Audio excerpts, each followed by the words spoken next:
Everyone, কেমন আছো? রান্না রাকুমারি চ্যানেলে আরেকটি পর্ব দেখার জন্য সবাইকে ওয়েলকাম জানাই। আমি তোমাদের সাথে শেয়ার করব এই শীতের সময় দারুণ স্বাদের একটি রেসিপি, ভেজ পরোটার রেসিপি। তো চলো শুরু থেকে শেষ পর্যন্ত দেখার অনুরোধ রইল। সবজির মধ্যে নিয়েছি গাজর, মূলো, আর হাফ নিয়েছি বাঁধাকপি, আর দুটো আলু সেদ্ধ, আর নিয়েছি আদা গ্রেট করা। প্রথমে আমি গাজরগুলোকে গ্রেট করে নেব। গাজরটা একটু শক্ত, আর গ্রাইন্ডারটার জন্য এর জন্য প্রচণ্ড পরিমাণে নড়চড় করছিল। যদি তোমাদের কাছে চপার থাকে তাহলে চপার দিয়েও খুব ভালোভাবে চপ করতে পারো, একদম মিহি পেস্ট হতে হবে। জন্য আমি প্রথমে গাজরটাকে ভালোভাবে গ্রাইন্ড করে নিচ্ছি। আমি এখানে 5 থেকে 6টা মতো গাজর নিয়েছি।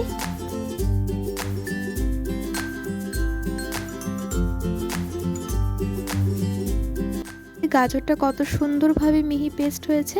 এবার এক এক করে আমি সমস্ত সবজিগুলোকে গ্রাইন্ডারের সাহায্যে একটু ঘষে নেব। মূলো, গাজর, সমস্ত রকমের সবজির পরোটা কিন্তু অন্যরকম একটি টেস্ট আসে। আলুর পরোটা, মূলোর পরোটা তো একরকম টেস্ট আসে, কিন্তু সমস্ত রকমের সবজির পরোটা একবার তোমরা বাড়িতে ট্রাই করো, পুরোটাই অন্যরকম টেস্ট আসবে, আর শরীরের পক্ষে তো খাওয়া খুবই ভালো। এক এক করে সবজিগুলোকে গ্রাইন্ডারে একটু গ্রেট করে নিচ্ছি। এইবার আমি হাফ মতো বাঁধাকপি নিয়েছি, বাঁধাকপিটাকে একটু গ্রেট করে নেব। দিকে সমস্ত সবজিগুলো গ্রেট করা হয়ে গেছে। এইবার আমি কড়াইতে নিয়ে নিলাম অল্প পরিমাণ মতো সাদা তেল। এখানে দিয়েছি অল্প পরিমাণ মতো একটু আদাগুলোকে কুচি কুচি করে নিয়েছিলাম, শুকনো লঙ্কা দুটো দিয়েছি, কাঁচা লঙ্কা নিয়েছি 3 থেকে 4 চামচ। একটু পরোটাতে ঝাল ঝাল হলে বেশি ভালো লাগে, তার জন্য আদা, কাঁচা লঙ্কা আর শুকনো লঙ্কা একটু লাল লাল ভাজা হয়ে যাওয়ার পরেই এক এক করে আমি সমস্ত রকমের সবজিগুলো অ্যাড করব। প্রথমে আমি এখানে গাজর দেব। যেগুলো একটু শক্ত ধরনের সবজি আছে সেইগুলো আগে দিয়ে আমি একটু হালকা হালকা ভেজে নেবার পরে এক এক করে সবজি দেব। তারপরে আমি মূলোর জলটাকে ভালোভাবে চিপড়ে চিপড়ে দিচ্ছি, কেন কি এতে অলরেডি একটু পর থেকেই জল ছাড়া শুরু হবে। তার জন্য মূলোটা দেওয়ার সময় কিন্তু জলটা ভালো করে নিগড়ে নিগড়েই কড়াইতে দিতে হবে, না হয় মূলোর থেকে অলরেডি জল গলা শুরু হয়ে যায়। তার জন্য মূলোর জলটা ভালোভাবে চিপড়ে নিয়েই আমি কড়াইতে দিয়ে দিলাম। প্রত্যেকদিনের রেসিপি যদি তোমাদের ভালো লেগে থাকে প্লিজ একটি লাইক করে দেবে, আর যারা চ্যানেলে নতুন সদস্য হয়ে থাকো চ্যানেলটিকে সাবস্ক্রাইব করার জন্য অনুরোধ রইল। এইদিকে গাজর আর মূলোটাকে একটু ভেজে নেব, তারপরে এক এক করে সবজি অ্যাড করব।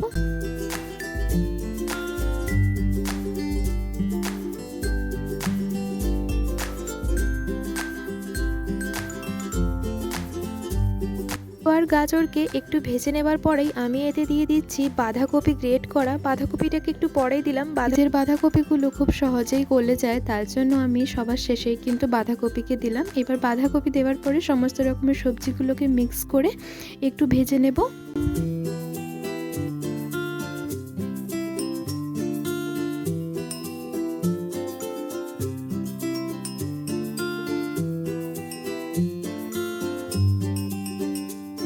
বাঁধাকপি দেওয়ার 5-7 মিনিট বাদেই আমি আলুটাকে মেখে রেখেছিলাম, সেই আলুটাকে দিয়ে দিলাম।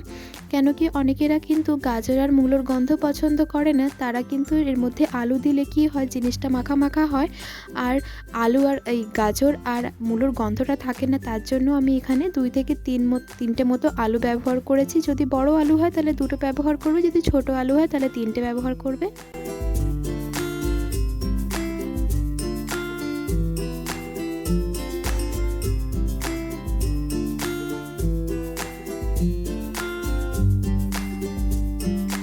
আর আমি এতে দিয়ে দিলাম অল্প পরিমাণ মতো সয়া সস। সয়া সস দিলে একটু অন্যরকম টেস্ট, বেশ চটপাটা টাইপের লাগবে, তার জন্য আমি এতে সয়া সস দিয়েছি। যদি সয়া সস না থাকে তাহলে স্কিপ করে যেতে পারো।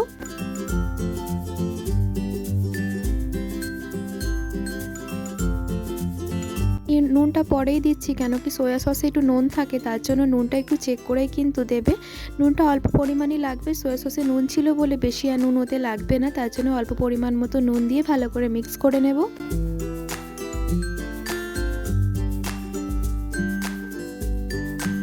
খুন্তির সাহায্যে একটু সমস্ত রকমের সবজিগুলোকে এরকম থেতে থেতে করে নেব, যাতে খুব সুন্দর একটা টেক্সচার তৈরি হয়, মানে একদম বাটা যাকে বলে বাটা বাটা ধরনের হয়। কিছু কিছু সবজিগুলো খাড়া খাড়া ছিল, তার জন্য একটু খুন্তির সাহায্যে ভালো করে টেসে টেসে ধরতে।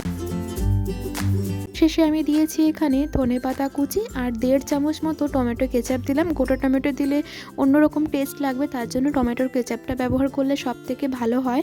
এবার সমস্ত রকমের সব কিছু দেওয়া হয়ে গেছে। এবার গ্যাসের ফ্লেমটা হাই করে ভালো করে ভেজে নিতে হবে। জলটাও টেনে নিয়েছে। সমস্ত রকমের সবজিগুলো কিন্তু ভাজা হয়ে গেছে, তলাতলাকি লেগে লেগে ধরছে, কিন্তু আর একে বেশি ভাজা লাগবে না। এবার একে আমি নামিয়ে নেব। পাত্রে আমি এখানে নিয়েছি আটা। বাড়িতে যেই যতজন লোক আছে সেই অনুযায়ী কিন্তু আটাটা নেবে। আটার কোয়ান্টিটিটা আমি আর দেখালাম না।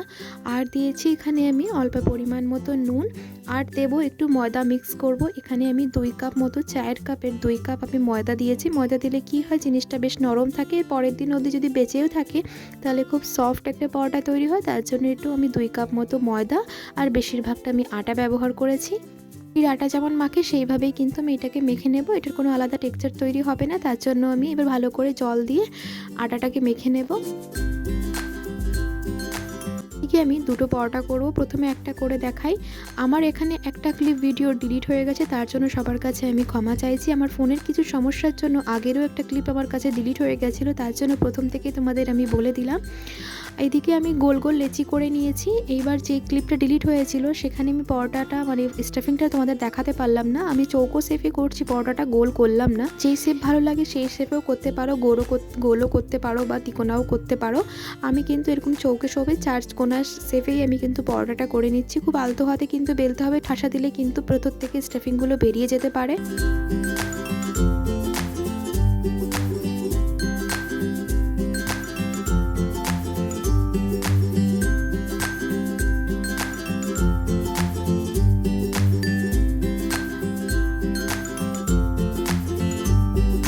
তাওয়াটা গরম হয়ে গেছে, পরোটাটা বসিয়ে দিলাম। এক পিঠ হলে আর এক পিঠ একটু সেঁকে নেব।